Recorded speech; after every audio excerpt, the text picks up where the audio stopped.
বাংলাদেশের সঙ্গীতাঙ্গনের এক সময়ের তুমুল জনপ্রিয় দম্পতি ছিলেন ডলি সায়ন্তনী ও রবি চৌধুরী। বহু ভক্তের কাছে তাদের সম্পর্ক ছিল উদাহরণ, যেমন ছিল গান তেমনি ছিল তাদের রসায়ন। হঠাৎ করেই তাদের সংসারে ছেদ ঘটে, যা শোরগোল সৃষ্টি করেছিল। দীর্ঘ সময় দুই তারকাই নীরব থেকেছেন, কিন্তু সম্প্রতি রবি চৌধুরী মুখ খুলেছেন এই বিচ্ছেদের নেপথ্য কারণ নিয়ে। বিস্তারিত ডেস্ক রিপোর্টে। ঘরে বা ইন্ডাস্ট্রিতে মেঘনা স্টার কেবলস, বিশুদ্ধ কপারের নিরাপদ কেবলস, আপনার নিরাপত্তার সঙ্গী। এক জনমের কষ্টের প্রেম।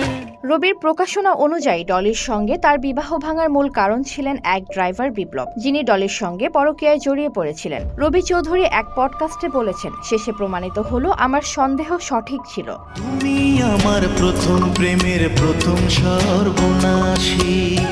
ডলি যখন বিপ্লবের গ্রামে গিয়েছিলেন তখন অনেক সংবাদ প্রকাশিত হয়। তখন সবাই বুঝতে পারল যে আমি ঠিক ছিলাম। তবে রবি বলেন, ডলি তার সন্তানের মা হওয়ায় তিনি বিষয়টি নিয়ে অতিরিক্ত কাদা ছোড়াছড়ি করতে চাননি। HPL uPVC pipe and fittings, শক্ত, মজবুত ও দীর্ঘস্থায়ী, এক পাইপে জীবন পার।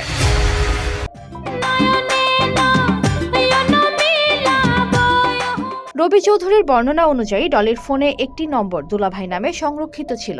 তিনি নিজের সন্দেহ যাচাই করতে খোঁজখবর নেন এবং জানতে পারেন দুলাভাই পরিচয়টি আসলে বিপ্লব। বিপ্লব দক্ষিণ কোরিয়ায় প্রবাসী এবং গাড়ি চালান। ডলি ও রবি যখন কোরিয়ায় সফর করেছিলেন তখন বিপ্লব তাদের গাড়ি চালাতেন। তোমার মনটা কালো, হৃদয় কালো। সন্দেহ ঘনীভূত হওয়ার পর রবি চৌধুরী বিষয়টি ডলির পরিবারের কাছে তুলে ধরেন। ডলির বড় ভাই ও কণ্ঠশিল্পী বাদশা বুলবুলকে ফোন নম্বর যাচাইয়ের জন্য ডাকা হয়। তখনই স্পষ্ট হয়ে যায় দুলাভাই নামে কোনো ব্যক্তি আসলেই নেই। নিজের সন্দেহের সত্যতা পেয়ে রবি চূড়ান্তভাবে ডলিকে ডিভোর্স দেওয়ার সিদ্ধান্ত নেন।